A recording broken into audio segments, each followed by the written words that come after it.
नमः संस्कृताय। आज मैं आपको रुचिरा पुस्तक के पाठ 10 नीति नवनीतम इस पाठ का अभ्यास कार्य कराने जा रही हूँ। तो आइए देखते हैं क्या प्रश्न है।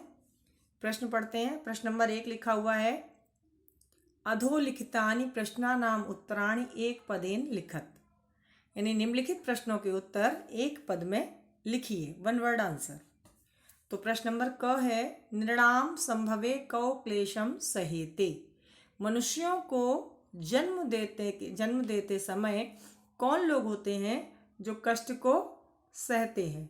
जब हमने श्लोक पढ़ा था तो उसमें आया था माता पितरौ, यानी माता और पिता जो हैं वो हमारे कष्ट को सहते हैं जब बच्चा जन्म लेता है, और बहुत सारे कष्टों को वो सहते हैं। प्रश्न नंबर 2 देख लेते हैं, कीदृशम जलम पिबेत। हमें कैसा जल पीना चाहिए।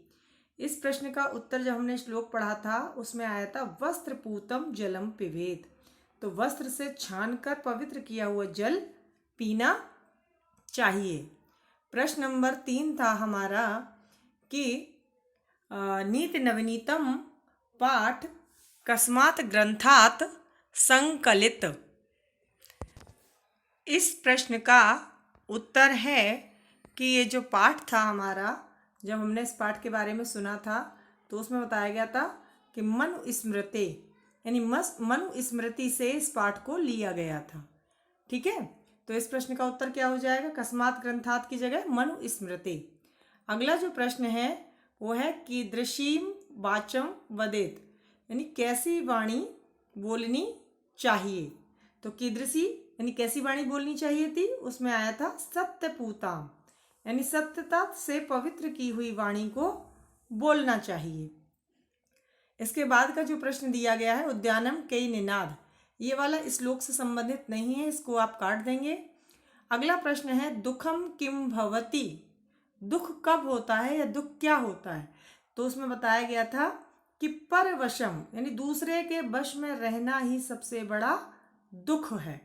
तो इसका उत्तर हो जाएगा परवशम। अगला प्रश्न है, आत्मवशम किम भवति। आत्मवशम किम भवति, यानी अपने वश में रहने से क्या होता है। तो आत्मवशम क्या होता, सुखम, यानी अपने वश में रहने से हमें सुख होता है। कि अगला प्रश्न है, कीदृशम कर्म समाचरेत। किस प्रकार के कर्म जो है वो हमें करने चाहिए। तो इस प्रश्न का जो उत्तर है वह आपको बता देते हैं कि क्या है। इस प्रश्न का उत्तर आएगा आपका, इसका उत्तर हो जाएगा हमारा मनः पूतम, यानी मन से पवित्र। मनः पूतम जो कर्म है वो हमें करने चाहिए, मन से पवित्र कर्मों को करना चाहिए। देखिएगा इसके उत्तर वैसे तो यहाँ पर भी लिखे हैं। पहले प्रश्न का उत्तर हो जाएगा माता पितरौ, दूसरे प्रश्न का उत्तर हो जाएगा वस्त्रपूतम, तीसरे प्रश्न का उत्तर मनुस्मृति, और चौथे नंबर का उत्तर सत्यपूताम। पांचवा ये प्रश्न आपके श्लोक में नहीं आया, ये वाला कटवा दिया गया है, इसको काट देना है, इसको नहीं करना है। अगला प्रश्न है परवशम, दूसरे के बस में रहना, और फिर है सुखम, और उसके बाद मनःपूतम। तो इस प्रकार से हमने एक पदेन उत्तर पूरे कर लिए। अब देखते हैं अगला प्रश्न। अगला प्रश्न है, अधोलिखितानि प्रश्नानाम उत्तराणि पूर्ण वाक्येन लिखत। यानी नीचे लिखे हुए प्रश्नों के उत्तर पूर्ण वाक्य में देने हैं। पहला प्रश्न है, पाठे अस्मिन् सुख दुःखयो किम लक्षणम उक्तम। इस पाठ में सुख और दुख के क्या लक्षण कहे गए हैं। तो देखते हैं इस प्रश्न का उत्तर यहाँ पे लिखा हुआ है। देखिएगा, पाठे अस्मिन् सुख दुःखयो लक्षणम अस्ति परवशम सर्व दुखम आत्मवशम च सर्व सुखम। दूसरे के बस में रहना सबसे बड़ा दुख है और अपने बस में रहना सबसे बड़ा सुख है। देखते हैं प्रश्न नंबर 2 क्या कहता है। प्रश्न नंबर ख पे लिखा हुआ है, वर्ष सतैरपि कस्य निष्कृति कर्तुम न शक्या। 100 वर्षों तक हम किस बात का निराकरण नहीं कर सकते, किस बात का हम उपाय नहीं कर सकते। इस प्रश्न का उत्तर है वर्ष शतः अपि, 100 वर्षों में भी, माता पितरौ यानी माता और पिता के, नृणाम संभवे यम क्लेशम सहेते, मनुष्यों के जन्म देते समय माता पिता जो कष्ट सहते हैं, तस्य निष्कृति कर्तुम न शक्या, यानी उसकी हम निष्कृति, उसका निराकरण, उसको दूर करने का उपाय हम नहीं कर सकते, यानी माता पिता के ऋण से कभी भी ऋण नहीं हो सकते। प्रश्न नंबर 3 है हमारा, ग त्रिषु तुष्टेषु तपः समाप्यते, यानी कि इन तीनों के संतुष्ट होने पर सब तप समाप्त हो जाते हैं। वाक्य अस्मिन, इस वाक्य में त्रयः के सन्ति, 3 लोग कौन हैं? कौन से वो 3 लोग हैं कि जिनके संतुष्ट होने पर हमारे तप समाप्त हो जाते हैं? इसका उत्तर है त्रिषु तुष्टेषु तपः समाप्यते, यानी उन तीनों के संतुष्ट होने पर तप जो है वो समाप्त हो जाते हैं। वाक्य अस्मिन त्रयः, कौन है? माता पिता आचार्य संति, माता पिता और आचार्य हैं। इन तीनों के संतुष्ट होने पर क्या होता है कि हमारे तप समाप्त हो जाते हैं। अगला प्रश्न है, अस्माभिः कीदृशं कर्मं कर्तव्यम, हमें हमारे द्वारा कैसे कर्म किए जाने चाहिए, कैसे कर्म करने चाहिए? इसका उत्तर है यत् कर्म कुर्वतः, जिस कर्म को करते हुए अस्य आत्मनः परितोषः, यानी मनुष्य की आत्मा जो है वो संतुष्ट होती हो, तत्कर्म अस्माभिः कर्तव्यम, ऐसे कर्मों को हमें करना चाहिए। ऐसे कर्म करने चाहिए जिसको करने से हमारी आत्मा संतुष्ट हो, उस कर्म को हमें करना चाहिए।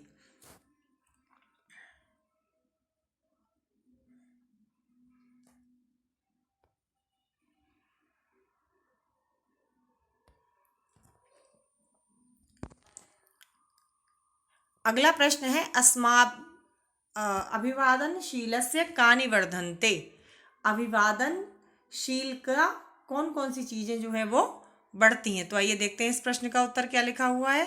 इस प्रश्न का उत्तर लिखा हुआ है, अभिवादनशीलस्य आयु विद्या यशः बलम च एतानि चत्वारि वर्धन्ते, यानी जो व्यक्ति प्रणाम करता है उसकी ये 4 चीजें बढ़ती हैं, आयु विद्या यश और बल।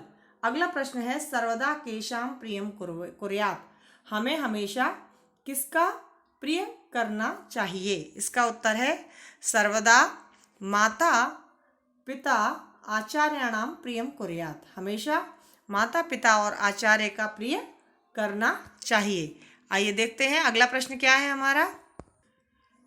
प्रश्न नंबर 3 है, स्थूल पदान्य अवलंब्य प्रश्न निर्माणम कुरुत, यानी कि जो स्थूल पद हैं उनको ध्यान में रखते हुए, उनका अवलंबन करते हुए प्रश्न निर्माण करिए। यहाँ पे कुछ पदों को स्थूल नहीं किया गया, यानी अंडरलाइन नहीं किया गया, ना ही यहाँ मोटे हैं, तो यहाँ बता देती हूँ। पहला जो प्रश्न है वृद्धोपसेवना, ये स्थूल पद है आपका, इसको देखते हुए आपको प्रश्न निर्माण करना है। दूसरा यहाँ शब्द है सत्यपूताम, इसको ध्यान में रख करके हमें प्रश्न निर्माण करना है। तीसरे में है तपह, इसको ध्यान में रखते हुए प्रश्न निर्माण करना है। ऐसे ही जब आगे आएंगे तब बताएंगे। तो प्रश्न है वृद्धोपसेवनः आयुर्विद्या यशोबलम न वर्धन्ते, यानी कि बूढ़ों की सेवा करने से आयु विद्या यश और बल नहीं बढ़ते। तो हमें इसके प्रश्न को प्रश्न बनाना है, तो क्या हो जाएगा? वृद्धोपसेवना की जगह आ जाएगा कस्य, किसकी सेवा, है ना, किसकी सेवा करने से आयु विद्या और यश बल नहीं बढ़ते। अगला प्रश्न है, मनुष्य सत्य पूताम वाचे वदेत, मनुष्य को कैसी वाणी बोलनी चाहिए? मनुष्य को कैसी वाणी बोलनी चाहिए? तो कैसी की जगह सत्यपूताम लिखा, तो यहाँ क्या संस्कृत का वर्ड आ जाएगा? कीदृशीम, कीदृशीम माने कैसी वाणी। प्रश्न नंबर 3 है, त्रिषु तुष्टेषु सर्व तपः समाप्यते, यानी कि किन तीनों के संतुष्ट होने पर, यानी किसके संतुष्ट होने पर तप जो है वो समाप्त हो जाता है। तो तीनों लोगों के संतुष्ट होने पर क्या समाप्त हो जाता है? तो इस प्रश्न का जो उत्तर है वो हमारा है त्रिषु तुष्टेषु सर्व तपः की जगह क्या आ जाएगा? सर्व तपः की जगह हमारा आ जाएगा किम, है ना, तपः की जगह आ जाएगा किम, यानी तीनों के संतुष्ट होने पर क्या समाप्त हो जाता है? तो आंसर आ जाता है तपः। अगला जो प्रश्न है वह है, कौ माता पितरौ नृणाम संभवे भाषया क्लेशम सहते, यानी माता पिता जो हैं वो मनुष्य के जन्म लेते समय कष्ट को सहते हैं। तो यह माता पितरों की जगह यदि हम प्रश्न निर्माण करेंगे तो हमारा हो जाएगा कौ, कह कौ, ठीक है। अगला प्रश्न है इसके साथ ही हमारा, तयो नित्यम प्रियम कुर्यात्, यानी कि उन दोनों का नित्य प्रिय करना चाहिए। किन दोनों का? तो यहाँ प्रश्न आएगा कयोः, किन दोनों का हमें नित्य प्रिय करना चाहिए। इस प्रकार से प्रश्न नंबर 3 भी पूरा हुआ। प्रश्न नंबर 4 देखते हैं। प्रश्न नंबर 4 संस्कृत भाषायां वाक्य प्रयोगम कुरुत, संस्कृत भाषा में वाक्य प्रयोग करने हैं। कौन कौन से शब्द हैं? विद्या, तपः, समाचरेत, परितोषः और नित्यम। तो पहला जो शब्द है इसका हम वाक्य क्या बना लेंगे? अभिवादनशीलस्य विद्या वर्धते, यानी कि अभिवादनशील की विद्या बढ़ती है। दूसरा शब्द है तपः, माता पितरौ स्वपुत्रस्य पालने तपः कुरुतः, माता पिता अपने पुत्र के पालन करने में तप करते हैं, कष्ट सहते हैं। अगला शब्द है समाचरेत। इस समाचरेत शब्द का वाक्य ये बनेगा मनसः विचार्य एव कर्म समाचरेत, मन से विचार करके ही एवं लिखा है यहाँ, व नहीं, इस पे इसको हटा देना, बिंदी को हटा देना, एव कर्म समाचरेत। अगला है परितोषः, परितोषः का मतलब संतोष, शुद्ध आचरणेन परितोषः भवति, शुद्ध आचरण से संतोष होता है। अगला शब्द है नित्यम। तो नित्यम से हम क्या वाक्य बना सकते हैं? जनैः नित्यम शुद्धाचरणम कर्तव्यम, यानी लोगों के द्वारा प्रतिदिन शुद्ध कर्म करना चाहिए। अगला प्रश्न देखते हैं क्या है। अगला प्रश्न नंबर 5 है, शुद्ध वाक्यानां समक्षम आम, अशुद्ध वाक्यानां समक्षम नैव इति लिखत, यानी शुद्ध वाक्य के सामने आम और अशुद्ध वाक्य के सामने नैव लिखना है। अब प्रश्न नंबर देखते हैं क्या लिखा हो। अभिवादनशीलस्य किमपि न वर्धन्ते, अभिवादनशील का कुछ भी नहीं बढ़ता, तो इसका क्या हो जाएगा? कि उसका तो बढ़ती है 4 चीजें, तो ये हो जाएगा नैव, यानी कि कुछ नहीं बढ़ता। ये गलत बात है। माता पितरौ नृणाम संभवे कष्टम सहेते, माता पिता मनुष्य के जन्म लेते समय कष्ट सहते हैं, बिल्कुल सही बात है, कष्ट सहते हैं। तो इस प्रश्न का उत्तर हो जाएगा आम। अगला देखते हैं, अगला प्रश्न क्या है। अगला प्रश्न जो है हमारा, आत्मवशम तो सर्वमेव दुखम अस्ति, यानी अपने वश पे रहने पर हमेशा दुख ही होता है, ये तो गलत बात है। तो इसका क्या हो जाएगा? नैव, यानी अपने वश में रहना दुख नहीं होता, तो ये नैव हो गया। अगला प्रश्न जो अगला शब्द जो दिया गया है वो क्या है? अगला वाक्य, एन पितरौ आचार्यः च संतुष्टा तस्य सर्व तपः समाप्यते, यानी जिससे माता पिता और आचार्य संतुष्ट होते हैं उसका सब कुछ सारा तप नष्ट हो जाता है। तो ये बात बिल्कुल सही है, तो इसका उत्तर क्या हो जाएगा? आम, ये सही बात है। अगला है, मनुष्य सदैव मनः पूतं समाचरेत्, मनुष्य को हमेशा मन से पवित्र आचरण करना चाहिए, बिल्कुल सही बात है, मन से पवित्र आचरण करना चाहिए। अगला हमारा वाक्य है, मनुष्य सदैव तदैव कर्म कुर्यात् येन अंतरात्मा तुष्यते, मनुष्य को हमेशा वैसे ही, तदैव यहाँ पे भी 2 मात्राएं आ जाएंगी, हमेशा वैसा ही कर्म करना चाहिए जिससे उसकी अंतरात्मा संतुष्ट हो, बिल्कुल सही बात है। तो इसका उत्तर हो जाएगा आम। अब देखते हैं कि अगला प्रश्न कौन सा है हमारा।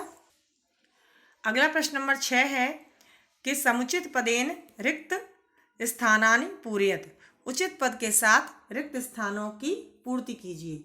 माता पित्रे तपसः निष्कृति ही कर्तुम शक्यः, तो यहाँ पे क्या आ जाएगा? वर्ष शतैरपि, इन तीनों में से, यानी कि 100 वर्षों तक भी हम माता पिता के ऋण से उऋण नहीं हो सकते। अगला है, नित्य वृद्धोपि सेवना वर्धन्ते, क्या चीज बढ़ती? चत्वारि पंच या षड, तो इसका उत्तर हो जाएगा चत्वारि, 4 चीजें बढ़ती हैं। अगला है, त्रिषु तुष्टेषु सर्व समाप्यते, यानी 3 लोगों के संतुष्ट होने पर क्या नष्ट हो जाते हैं? इसका उत्तर है तपः, तप नष्ट हो जाते हैं। अगला है, एतद् विद्यात् लक्षणम सुख दुःखयो, ये एक शरीरेण समासेन या विस्तारेण, तो एतद् विद्यात् समासेन, तो यहाँ पे उत्तर क्या हो जाएगा? समासेन। अगला है, दृष्टिपूतम न्यसेत पादम हस्तम मुखम, इन तीनों में से क्या चीज आनी चाहिए? तो यहाँ है पादम माने पैर, यानी कि आंखों से पवित्र करते हुए हमें क्या करना चाहिए? पैरों को रखना चाहिए, यानी उचित देखभाल करके अपने पैरों को रखना चाहिए। अगला है, मनुष्य माता पितरौ आचार्यस्य च सर्वदा, क्या करना चाहिए? सर्वदा डैश कुर्यात्, तो इसका उत्तर हो जाएगा प्रियम, तो यहाँ पा में रानी मिला है तो ये मिलाना है और सही हो जाएगा प्रियम, यानी माता पिता और इनका प्रिय करना चाहिए। इसके बाद इसके उत्तर वैसे तो यहाँ पर भी दिए गए हैं, ये देखिए, वर्षतैरपि आएगा पहले में, दूसरे में चत्वारि, तीसरे में तपः, चौथे में समासेन, 5वें में पादम और 6वें में प्रियम। प्रश्न नंबर 7, मंजूषात चित्वा उचित अव्ययेन वाक्य पूर्तिम कुरुत, यानी मंजूषा से चुन करके क्या करना है? हमें अव्यय पदों से वाक्य को पूरा करना है। अब देखिएगा यहाँ पर कि पहले शब्द दिया गया है तयोः डैश प्रियम कुर्यात्, तयोः डैश प्रियम कुर्यात्, उन दोनों का कब प्रिय करना चाहिए, नित्यम। तो पहले वाले में क्या आ जाएगा, नित्यम। दूसरा है डैश कर्म कर्यसि तादृशम फलम प्राप्स्यति, तो यहाँ हो जाएगा यादृशम, यानी जैसा कर्म करोगे, तादृशम मान वैसा ही फल प्राप्त होगा। ग नंबर पे लिखा है वर्ष शतैः डैश निष्कृति न कर्तुम शक्या, यानी कि 100 वर्षों तक ही, है ना, 100 वर्षों तक भी, आगे हो जाएगा भी, यानी 100 वर्षों तक भी क्या करना है कि 100 वर्षों तक भी यदि हम माता पिता का जो है यदि भला करेंगे तो हम उनके ऋण से उऋण नहीं हो सकते। अगला है तेषु डैश त्रिषु तुष्टेषु तपः समाप्यते, तेषु माने उन सब में, डैश त्रिषु तुष्टते समाप्यते, उन सबके ही कौन, माता पिता और आचार्य, उन सबके प्रसन्न होने पर ही हमारे तप जो है वो समाप्त हो जाएंगे। अगला है डैश राजा प्रजा, यहाँ आ जाएगा यथा, यथा राजा तथा प्रजा, जैसा राजा वैसी प्रजा। अगला है यावत सफलम न भवति, जब तक सफल नहीं होते हो, तावत यानी तब तक, परिश्रमम कुरु, तब तक परिश्रम करो। तो आज के लिए इतना ही। आज हमारा ये वाला चैप्टर, इसका अभ्यास कार्य पूर्ण हुआ, पाठ 10 नीति नवीनतम का। मिलते हैं अगले वीडियो में, तब तक के लिए नमः संस्कृताय।